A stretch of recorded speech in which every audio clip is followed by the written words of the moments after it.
Amin.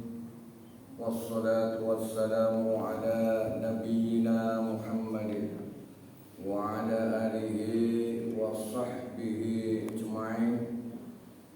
Qala Allah Ta'ala fil Qur'anil Karim, a'udzu billahi minasy syaithanir rajim.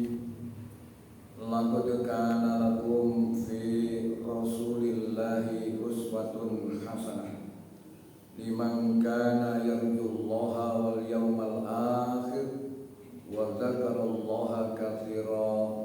Shadaqallahul azim. Amma ba'd. Jamaah salat subuh rahimakumullah.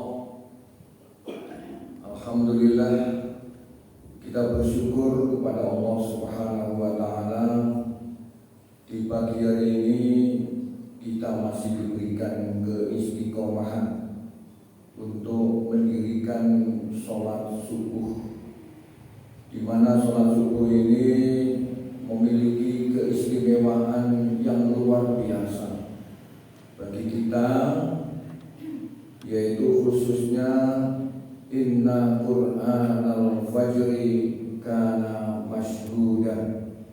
Sesungguhnya sholat subuh itu disaksikan oleh para malaikat yang di langit dan yang di bumi kumpul untuk menyaksikan sholat subuh kita secara berjamaah.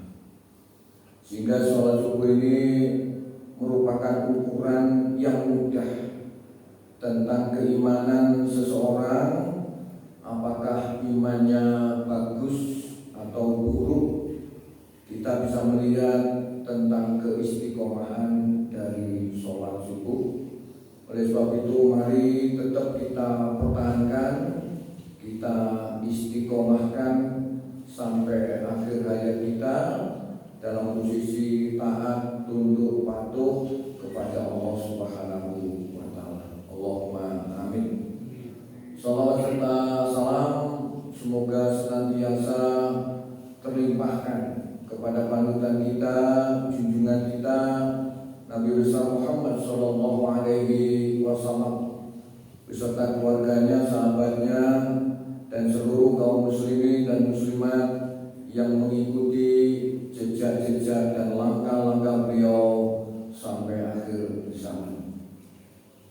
Jamaah salat subuh rahimakumullah, Allah menciptakan Rasulullah Shallallahu Alaihi Wasallam, yaitu Nabi Muhammad, adalah dengan penciptaan yang terbaik dan yang sempurna, baik secara zahir maupun batinnya, termasuk akhlaknya, budi pekertinya, yang kesemuanya itu merupakan teladan bagi kita semua. Sebagaimana firman Allah yang tadi saya bacakan, laqad kana lakum fi Rasulillahi uswatun hasanah. Sungguh telah ada pada kalian, pada diri Rasul, yaitu suri tauladan. Liman kana yarjullah, bagi orang-orang yang kepingin bertemu dengan Allah. Oleh sebab itu, maka Allah menciptakan Rasul dengan sempurna. Kalau ulama menyatakan bahwa Nabi Yusuf itu gantengnya adalah separuh bumi, sehingga yang lainnya itu tinggal separuh dibagi-bagi. Tapi ulama juga menyatakan bahwa gantengnya Nabi Muhammad itu sepenuh bumi.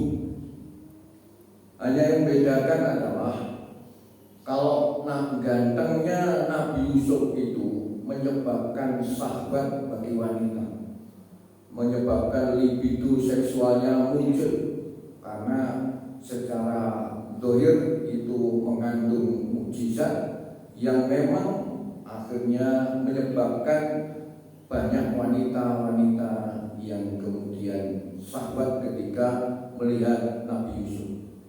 Tetapi gantengnya Nabi Muhammad tidak ada riwayat, tidak ada hadis, tidak ada sejarah yang menyebabkan wanita itu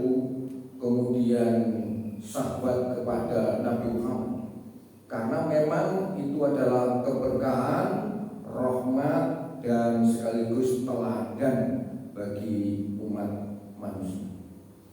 Apalagi kalau sudah menyangkut tentang akhlak Rasulullah SAW, maka Al-Quran tidak pernah Allah berfirman kepada Nabi selain Nabi Muhammad dengan kalimat wa innaka la'ala khuluqin 'adzim, dan sungguh engkau Muhammad benar-benar berada di atas akhlak yang agung. Sehingga sampai yang namanya malaikat tuh heran terhadap akhlaknya Nabi Muhammad ketika beliau berada di Taif dan menyampaikan dakwah di sana.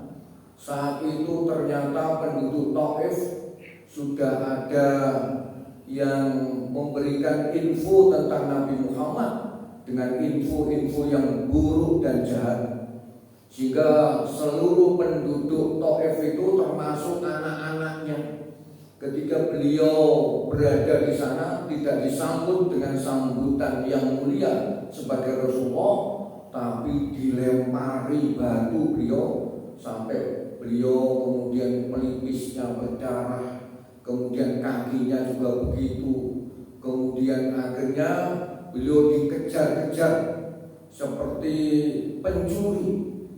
Pada saat itu kemudian akhirnya malaikat yang menjaga gunung pada saat itu kemudian hadir, begitu juga malaikat Jibril diutus oleh Allah untuk memberikan pertolongan kepada Nabi Muhammad. Dan kemudian malaikat penjaga gunung mengatakan, ya Rasulullah, andai kata engkau mau, gunung ini akan saya tumpahkan kepada orang-orang yang telah mendolimimu, agar mereka menyadari bahwa engkau adalah Rasulullah. Apa kata Nabi Muhammad? Tidak, jangan.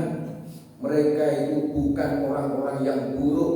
Bahkan saya mengharapkan dari tulang sumsum mereka lahir, yaitu generasi-generasi yang beriman dan bertakwa kepada Allah. Satu malaikat pada heran dan betul bahwa yang namanya Rasul akhlaknya sungguh mulia. Dan para ulama menyatakan sehingga generasi yang sekarang di Taif itu orang-orang Islamnya, imannya kuat-kuat. Kenapa? Karena salah satu dari doa Rasulullah Shallallahu Alaihi Wasallam. Luar biasa. Oleh sebab itu maka kita wajib untuk belajar tentang sejarah Rasulullah agar kita mencintai Rasulullah Shallallahu Alaihi Wasallam. Begitu juga semua perjalanan hidupnya oleh Allah dibuat Rasulullah itu dengan yang terbaik, sehingga beliau itu sampai terbuka auratnya saja tidak pernah. Pernah pada waktu masa kecil ketika beliau itu ikut pamannya yaitu Abu Thalib, kemudian akhirnya pamannya itu mau berdagang ke negeri Syam. Ternyata Muhammad yang masih kecil sekitar usia 12 tahunan saat itu berusaha untuk ikut sambil menangis, sambil merengek dan sebagainya. Dan kemudian akhirnya diizinkan. Kemudian dia bantu-bantu yang namanya pamannya. Saat mengangkat itu kebetulan yang namanya gamisnya itu terbuka sedikit, sehingga auratnya itu terbuka. Langsung oleh Allah dibuat pingsan Rasulullah, sehingga tertutup. Dan kemudian tidak, sejak kecil pun Allah sudah menjaga. Nabi Muhammad itu betul-betul istimewa, menjadi teladan bagi kita sekalian. Tidak ada dalam satu sejarah yaitu Rasulullah yang telah dioperasi dadanya, dibuka oleh malaikat Jibril, dibersihkan isinya, diisi dengan iman, dengan hikmah, kecuali beliau, yaitu ketika beliau masih berusia sekitar 6 tahunan pada saat bermain dengan teman-temannya. Kemudian datang malaikat Jibril, kemudian beliau dibelah dadanya, kemudian dibersihkan. Teman-temannya pada lari, kemudian sambil mengatakan Muhammad telah dibunuh, Muhammad telah dibunuh. Ternyata itu adalah dibersihkan hatinya. Untuk apa? Karena Allah adalah innallaha yuhibbut tawwabin wa yuhibbul mutatahhirin. Sesungguhnya Allah mencintai orang-orang yang bertaubat. Sesungguhnya Allah mencintai orang-orang yang bersih secara zahir maupun orang-orang yang bersih secara yaitu hatinya, atau orang-orang yang bertobat. Sehingga semakin bersih seseorang, maka derajatnya di sisi Allah semakin tinggi. Begitu juga sebelum Isra Mi'raj, beliau juga didatangi malaikat Jibril karena yang akan dihadapkan kepada Allah. Maka dadanya dibelah, kemudian dibersihkan dengan air zam-zam, kemudian diisi dengan iman, dengan hikmah, dengan ilmu yang bermanfaat, kemudian ditutup kembali dan pernah kata beliau yaitu Isra dan Mi'raj. Jamaah salat syukur rahimakumullah. Oleh sebab itu, maka pada kesempatan kali ini kami akan mengambil tema 4 pesan Rasulullah Shallallahu Alaihi Wasallam ketika hijrah dari Makkah dan Madinah. Tentu 4 pesan ini sangat penting untuk kita ambil hikmahnya dan untuk kita betul-betul praktekkan dalam kehidupan ini sebagai wujud bahwa kita mencintai Rasulullah dan sebagai wujud bahwa kita mengikuti jejak-jejak Rasulullah Shallallahu Alaihi Wasallam. Hadis ini yang meriwayatkan adalah Abu Yusuf. Kemudian Abu Yusuf ini pada saat itu adalah masih menjadi tokohnya Yahudi, yaitu orang yang memahami kitab, membaca kitab Taurat, itu juga kitab Injil. Kemudian pada saat Rasulullah itu berangkat hijrah dari Makkah ke Madinah, maka di Madinah sudah banyak yang ingin menyambut kedatangan beliau. Ada orang-orang Islam Muhajirin yang hijrah duluan sudah kumpul. Kemudian ada juga orang-orang penduduk Madinah yang masuk Islam sebelum beliau hijrah ke Madinah, namanya kaum Ansor. Juga ada orang-orang awam termasuk orang Yahudi yaitu Abu Yusuf yang nanti namanya setelah Islam diganti oleh Rasulullah dengan Abdullah bin Salam. Maka dalam perjalanan Rasulullah ini kemudian semakin dekat kepada Madinah, dan kemudian akhirnya Abu Yusuf itu melihat wajahnya Rasulullah. Begitu melihat wajah Rasulullah, langsung Abu Yusuf mengatakan wajahnya bukan pendusta. Jadi melihat wajahnya saja itu sudah dikatakan bahwa Rasulullah itu bukan wajah pendusta. Akhirnya begitu sudah berkumpul dengan banyak orang, dikerumuni oleh banyak orang, kalimat yang pertama beliau sampaikan adalah ya ayyuhan nas, wahai manusia, afsus salam, sebarkan salam. Jadi nasihat yang pertama, pesan yang pertama Rasulullah ketika hijrah dari Makkah ke Madinah adalah semua yang hadir pada saat itu disuruh untuk menyebarkan salam. Salam adalah doa kepada orang lain agar diberikan kesejahteraan, agar diberikan keselamatan, agar diberikan penjagaan oleh Allah, kebahagiaan dunia dan akhirat. Berarti Islam mengajarkan kepada kita agar kita ini menjadi orang yang peduli, menjadi orang yang dermawan, menjadi orang yang baik hati, yaitu suka mendoakan orang lain agar doanya itu tidak hanya untuk kepentingan dunia, tapi juga untuk kepentingan akhirat. Oleh sebab itu kalimatnya adalah Assalamualaikum, Mudah-mudahan kalian semuanya selamat sejahtera dunia dan akhirat. Oleh sebab itu maka salam ini adalah doa khusus. Oleh sebab itu para ulama menyatakan bahwa salamnya kita berbeda dengan salamnya orang-orang selain Islam. Karena apa? Kita ini ada doa tidak hanya di dunia, tetapi juga di dunia dan di akhirat. Ada alif lamnya ketika mengucapkan assalamualaikum. Dan jawabnya tidak boleh hanya waalaikumsalam. Kalau waalaikum harus ditambahi waalaikum assalam, supaya alif lamnya itu tidak hilang. Kalau yang lebih tepat adalah waalaikumsalam, jadi tetap alif lamnya itu ada. Karena itu menurut para ulama itu adalah kaidah bahasa Arab, alif lam makrifah khusus. Khusus yang dimaksud adalah tidak hanya doa di dunia, tapi juga doa di akhirat. Sehingga kalimat salam ini tidak boleh diucapkan kepada selain orang Islam. Kenapa? Karena ini mendoakan sudah menyangkut akidah dunia dan akhirat, walaupun itu keluarga kita, karena ini sudah masuk dalam lingkup akidah lakum dinukum waliyadin. Jamaah sholat subuh rahimakumullah, luar biasa.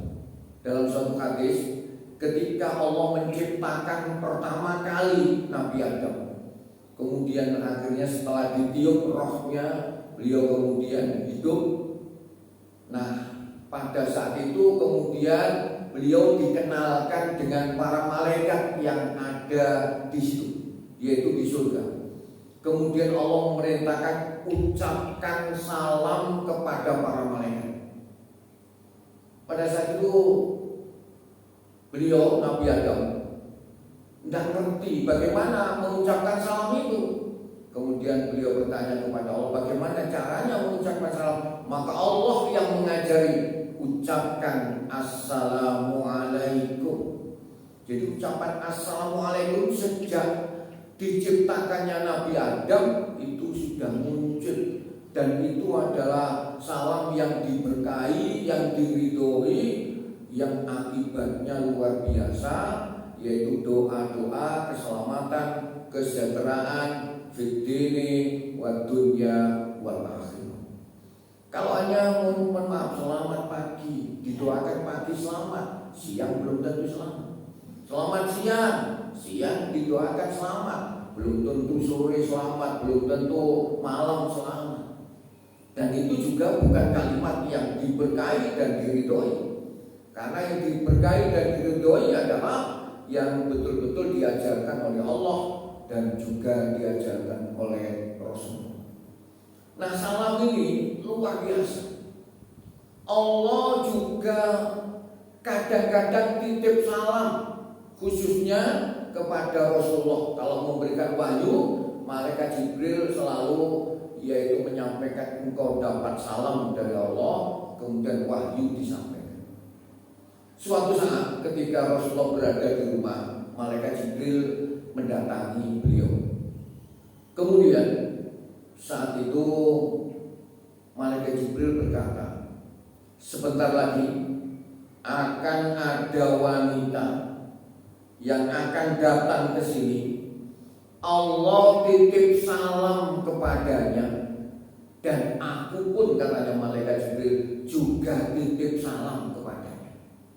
Bayangkan, Allah titip salam, malaikat Jibril titip salam. Kalau udah orang yang luar biasa selain Rasulullah, tidak mungkin. Rasulullah juga menanti sopo wanita yang akan datang di rumahnya itu, dan Allah memberikan salam, malaikat Jibril memberikan salam. Ternyata yang datang itu adalah Khadijah, yaitu istri beliau yang mulia di sisi Allah Subhanahu wa ta'ala. Maka Orang yang mendapatkan salam orang-orang yang istimewa dari Allah, apalagi juga termasuk dari malaikat Jibril. Begitu juga banyak sekali kejadian, yaitu kalau orang itu mulia, maka nanti Rasulullah itu bisa kemudian masuk ke dalam mimpinya, dan kemudian akhirnya Rasulullah itu pesan untuk supaya menyampaikan salam kepada orang-orang yang dia kehendaki. Ini sudah menjadi viral sebenarnya. Jadi di daerah Arab sana ada seorang gadis kira-kira masih usia 13 tahun. Kemudian gadis ini bermimpi bertemu dengan Rasulullah, dan Rasulullah berpesan kepada gadis ini, nanti tolong datangi syekh yang ada di daerah itu, katakan bahwa aku titip salam kepadanya. Nabi lu titip salam. Akhirnya gadis betul-betul memenuhi. Setelah dia bangun, kemudian akhirnya dia mempersiapkan diri untuk mendatangi di rumahnya syekh, karena gadis itu kenal. Kemudian setelah datang, kemudian disampaikanlah salam, assalamualaikum, waalaikumsalam. Kemudian setelah itu disampaikan, ya syekh, aku tadi malam bertemu dengan Rasulullah dan Rasulullah titip salam kepadamu. Syekh ini kaget bukan main, karena syekh ini belum pernah bertemu Rasulullah dalam mimpi, tapi anak gadis itu sudah bertemu dengan Rasulullah. Maka kemudian saya mengatakan, kamu lebih mulia daripada aku, karena kamu telah bermimpi bertemu dengan Rasulullah. Ini gadisnya didesak, apa amalanmu? Kok kamu sampai bisa bertemu dengan Rasulullah? Apa yang dikatakan oleh gadis ini? Saya setiap hari baca sholawat 10.000 kali. Jadi ini merupakan keistimewaan, karena sholawat itu juga Allah sendiri bersolawat kepada Nabi Muhammad, malaikat bersolawat kepada Nabi. Baru ya ayyuhalladzina amanu shollu alaihi, orang-orang yang beriman bersolawatlah kepadanya. Setelah Allah bersolawat kepada Nabi dan malaikat bersolawat kepada Nabi, berarti kok dicontohkan oleh Allah. Dan gadis ini punya keistimewaan, karena gadis ini bersolawat tiap hari 10.000 kali.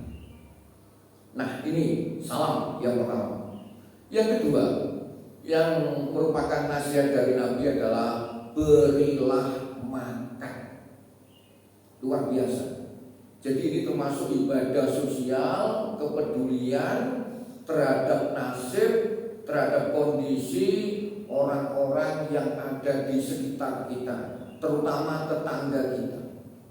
Salah satu surat namanya Al-Ma'un yang menjelaskan tentang pendusta agama, beragama tapi goroh, beragama tapi dusta. Itu adalah yaitu yang menjelaskan wala yakhuddu ala tu'amil miskin, dan orang yang tidak mengajak, tidak saling mengajak memberi makan kepada orang-orang yang miskin.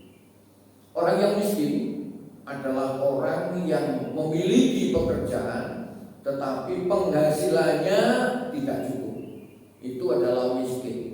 Maka yang dia butuhkan adalah salah satunya makanan, yaitu kebutuhan pokok, kebutuhan daruri yang wajib.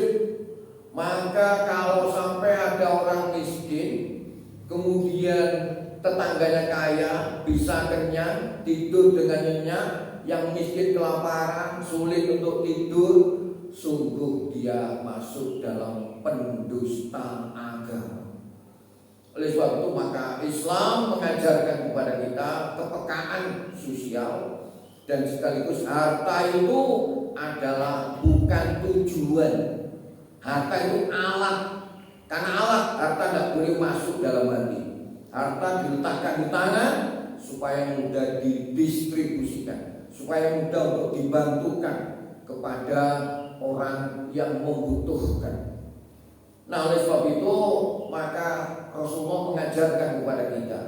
Misalnya kalau kita masak ya, kemudian ada kuah, oleh Rasulullah disuruh memperbanyak kuahnya, tetangganya kemudian dibagi.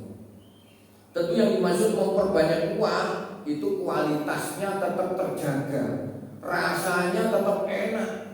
Orang kok tambah kuahnya tapi rasanya ngalor ngidul, akhirnya tonggoy ngerasa kok iki masakan opo, bukan itu.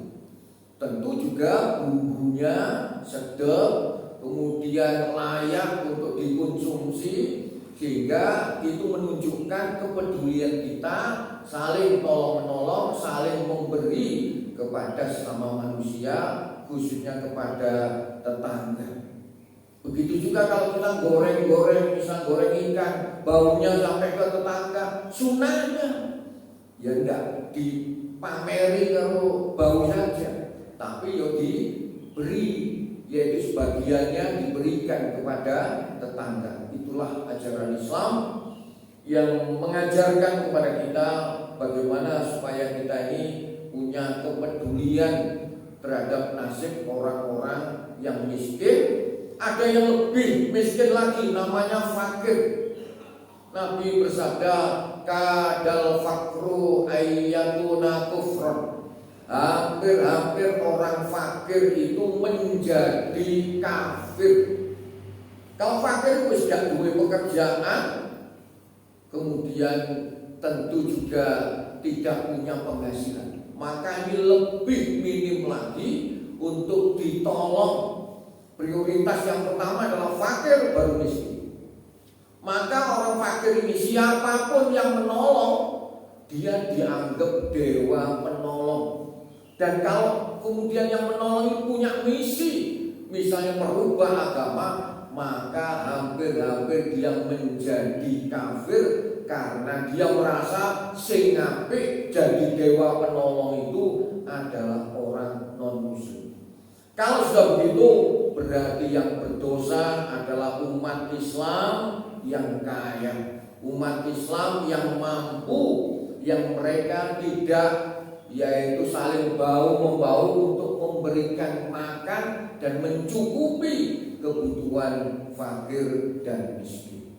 Nah, hati-hati karena itu masuk dalam pendusta agama, sehingga kita harus menjauhi dari perilaku egois, mementingkan diri sendiri dan tidak punya kepekaan, kepedulian kepada orang lain yang membutuhkan makan khususnya. Yang ketiga, nasihat Rasulullah SAW adalah sambunglah tali persaudaraan atau sambunglah tali silaturahim, yaitu hubungan rahim dari ibu, itu anak, saudara, kakak, kemudian nanti naik ke atas ke kakek, kemudian nenek, kemudian nanti ke bawahnya bapak, kemudian paman, kemudian bule, kemudian bude, macam-macam. Maka sambunglah tali silaturahim ini, karena rata-rata orang bertengkar itu karena tidak merasa bersaudara, karena merasa hidupnya tidak butuh sama pertolongan dari sesama saudara, sehingga hidupnya egois dan kemudian akhirnya nanti banyak permasalahan. Katanya Ustadz Abdul Somad dalam sebuah tayangannya di YouTube, beliau menyampaikan, andai kata ada orang ahli ibadah, sudah haji, puasa, kemudian zakat, tetapi dia suka memutus tali silaturahim, kata beliau neraka. Kenapa? Sebab orang Islam itu hatinya hati yang bagus, hati yang lembut, hati yang pemaaf. Orang yang suka memutus silaturahim itu rata-rata hatinya kasar, kemudian kemudian tidak pemaaf, tidak legowo, kadang sombong, kemudian dia akhirnya menganggap ada permasalahan sedikit sudah diputus tali silaturahim. Maka berhati-hati, karena besok di akhirat pun orang-orang yang memutus tali silaturahim itu juga tidak disapa oleh Allah. Dia akan kesulitan, dia akan mendapatkan murka Allah, dia akan mendapatkan azab Allah, dia akan masuk ke dalam neraka. Ganti sopo Gusti Allah. Padahal sesungguhnya nikmat terbesar besok itu setelah masuk surga adalah bertemu Allah dan mendapat keridhaan Allah Subhanahu wa ta'ala. Itu nikmat yang melebihi daripada nikmat surga. Tetapi orang yang memutus silaturahim, maka dia tidak akan mendapatkan yaitu rahmatnya Allah, bahkan dia tidak bisa masuk surga karena Allah tidak menyukai orang-orang yang memutus silaturahim. Rata-rata silaturahim itu bisa menjadi rusak itu karena mendahulukan urusan dunia. Makanya Allah sendiri yang mengatur dua hal dalam Al-Quran. Jadi ayat Al-Quran itu rata-rata semuanya bersifat universal, bersifat mujmal, umum. Tidak ada ayat yang kemudian dirinci oleh Allah sendiri dalam Al-Quran. Perintah sholat hanya aqimus sholat, dirikanlah sholat. Tetapi ketika perintah tentang masalah harta warisan, maka Allah sendiri yang mengatur. Kenapa? Karena itu sangat sensitif. Dan kecenderungan ahli waris itu kalau menerima warisan mesti rebutan. Rasul dah cukup, tapi langsung Allah yang menetapkan secara rinci siapa yang menjadi asobah, yaitu penerima akhir dari sisa harta pusaka. Siapa yang dapat setengah, siapa yang dapat 2/3, siapa yang dapat 1/3, siapa yang dapat 1/4, siapa yang dapat 1/6, siapa yang dapat 1/8. Ada semua, jelas secara rinci. Kenapa? Kalau yang tidak menyelesaikan Allah banyak. Saya juga membaca berita, melihat tayangan. Oh no, harta warisan itu bapaknya meninggal, anaknya ambil ibu itu, ibu dituntut di pengadilan sama anaknya. Coba bayangkan. Anaknya nuntut nangge ibu harta warisan di pengadilan. Kenapa? Karena ini masalah harta.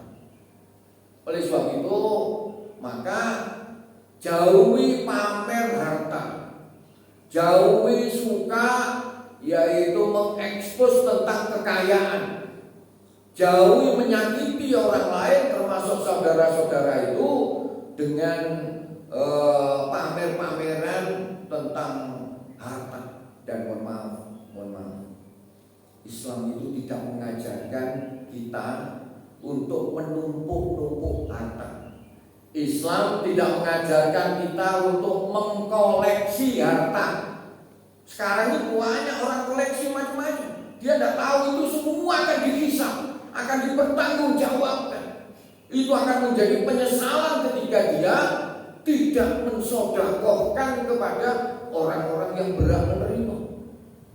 Bahkan hatinya orang-orang miskin itu sakit gara-gara dipameri dengan harta-harta itu. Tapi orang Islam itu hidupnya bersahaja, hidupnya biasa saja, tapi dia memiliki kemampuan untuk bisa menolong dan membebaskan orang-orang dari kebutuhan-kebutuhan yang pokok. Oleh sebab itu jauhi dari yaitu pamer terhadap harta. Dan dalam Islam harta itu dibagi menjadi dua. Ada harta yang bermartabat dan ada harta yang tidak bermartabat. Harta yang bermartabat adalah harta yang dicari dengan cara yang halal, berangkat pagi pulang sore, keluar keringat, kemudian dapat upah, dapat gaji, dapat pesangon, kemudian dapat rezeki, maka itu Allah menghargai dari usahanya itu. Itulah harta yang bermartabat, halal dalam mencarinya, kemudian tidak mendolimi orang lain. Yang kedua, harta yang tidak bermartabat. Apa itu? Harta yang dapat tanpa ada usaha, tanpa ada yaitu pekerjaan, yaitu harta warisan. Itu harta yang tidak bermartabat. Sehingga rata-rata harta warisan mulai dibagi, pokoknya hilang sentek di semua. Jadi harus sentek, terus akhirnya usang kemudian habis. Makanya hati-hati kalau sudah menyangkut warisan, lebih baik diinfakkan, dibelanjakan sebagiannya supaya nanti membekas dan menjadi amal soleh, menjadi amal jariah. Terakhir, nasihat Nabi, kalau tiga-tiganya itu semua ibadah sosial. Yang pertama tadi yaitu kita menyebarkan salam, yang kedua memberi makan, yang ketiga menyambung tali silaturahim. Semua itu ibadah sosial. Tapi yang terakhir ini kunci surga, dan ini ibadah mahdho, ibadah khusus yang juga merupakan alamat yang paling penting. Apa kata beliau? Sholat malamlah kalian saat orang-orang sedang tertidur lelap, maka kalian akan masuk surga dengan selamat. Hadis ini diriwayatkan oleh An-Nasai dengan kedudukan hadis yang sahih. Nah, sholat malam, kita sudah dilatih sholat malam. Setiap habis sholat isya di masjid-masjid didirikan sholat taraweh, kemudian ditutup dengan sholat witir. Itu termasuk qiyamul lail. Kalau malam yang ke-21 sampai nanti malam ke-30 ditambahi lagi malam, ada qiyamul lail tanpa ada witir. Maka itu sebenarnya adalah melatih kita supaya kita, hati kita, keikhlasan kita, kemudian kesungguhan kita dalam mencintai Allah nampak. Apa itu sholat malam? Saat orang lain sedang tertidur terlelap, enak-enak itu bangun, kemudian wudu, kemudian sholat, kemudian berdoa kepada Allah. Dianya yakin bahwa Allah yang maha pemurah, bahwa Allah itu yang maha membalas, dan Allah mengetahui walaupun orang-orang pada tertidur lelap. Katanya Ustaz Adi Hidayat, kalau kita ingin tahu penduduk surga yang berjalan di bumi ini, lihatlah, itulah orang-orang yang ahli sholat tahajud. Jadi orang yang sholat tahajud itu amalannya penduduk surga di dunia. Maka siapa yang bisa istiqomah setiap hari sholat tahajud, itu akhirnya menjadikan budaya yang berat menjadi ringan. Dan kita harus sampai pada posisi yang seperti itu. Kenapa? Jaminannya itu adalah surga dengan aman, dengan selamat. Ini orang yang istimewa. Sampai Rasul itu wajib untuk melaksanakan sholat tahajud. Kita sunnah muakkad. Kalau kita bisa istiqomah, insya Allah apa yang kita inginkan, insya Allah Allah akan memberikan semua, asal tidak keinginan yang melanggar terhadap ajaran-ajaran Allah Subhanahu wa Ta'ala. Salah satu kesuksesan ulama-ulama kita, ya tokoh-tokoh kita, panutan-panutan kita di era-era dahulu adalah mereka semua adalah ahli tahajud. Sehingga Imam Syafi'i sampai mengatakan, orang itu kalau sudah tahajud kemudian dia berdoa, maka doanya adalah 99,99% dikabulkan sama Allah Subhanahu wa Ta'ala.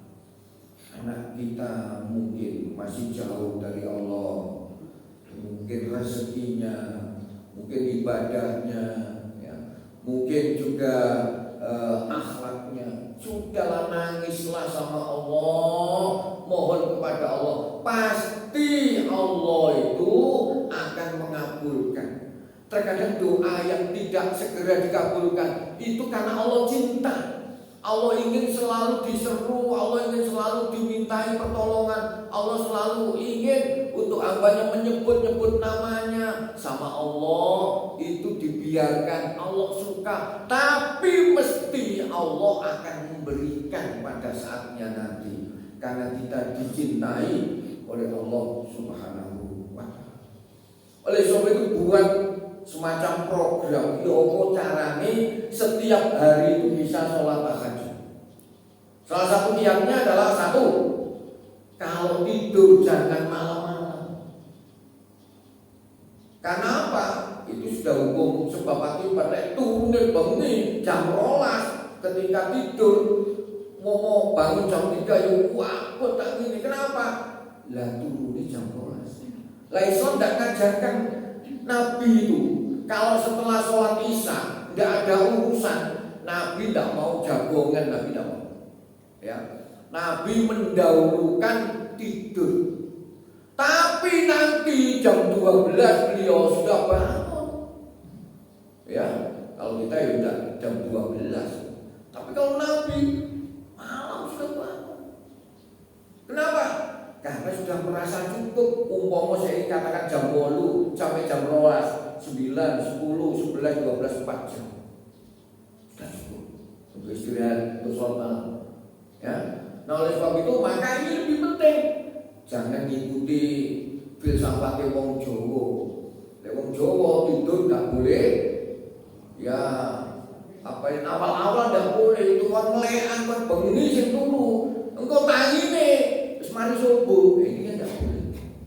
Jadi Islam lebih memuliakan tidur di awal, bangunnya pagi, kemudian sholat. Dan pertama dia ketika bangun ibadah dulu kepada Allah. Dan orang itu kalau sudah merasakan nikmatnya sholat tahajud, sehari saja dia tidak tahajud, dia akan nangis seperti nangisnya Imam Al-Ghazali. Ketika beliau bangun dari tidur, kemudian suatu saat itu beliau kepayahan bangun, datang ke subuh, nangis beliau. Santrinya bingung, bertanya, ya Syekh, kenapa Anda menangis? Apakah Anda sakit? Apa Anda punya masalah belum selesai dan sebagainya? Tidak. Kenapa kok Anda menangis? Karena aku bangunnya kesiangan, nggak sampai bertemu dengan Allah dalam ibadah sholat tahajud, maka aku merasa ada kenikmatan yang hilang pada diriku. Luar biasa. Jadi ibadah sebenarnya yang paling nikmat itu ya tahajud, kemudian dialog dengan Allah, menangis kepada Allah, itu yang luar biasa. Ini ada tandanya, suruh apa enggak? Belum bunyi ya? Tadi katanya 5:30. Oke. Pasti. Jadi tidak tambahin, tapi alhamdulillah sudah pas ya. Baik, saya kira begitu, mudah-mudahan bermanfaat dan apa yang telah dipesankan Rasulullah 4 hal mudah-mudahan kita semua termasuk pelakunya, termasuk yang terakhir yaitu sholat tahajud, kita adalah pelakunya, dan mudah-mudahan kita dimasukkan ke surga oleh Allah dalam keadaan aman, selamat, tanpa mampir kepada neraka. Allahumma amin. Rabbana atina fid dunya hasanah wa fil akhirati hasanah wa qina adzabannar wa qina adzabannar wa qina adzabannar wa adkhilna jannata ma'al abrar ya aziz ya ghaffar ya rabbal alamin. Wa sallallahu ala nabiyyina Muhammad wa ala alihi wa sahbihi wa baraka wa salam. Subhana rabbika rabbil izzati amma yasifun, wassalamun ala mursalin, walhamdulillahi rabbil alamin. Wassalamualaikum warahmatullahi wabarakatuh.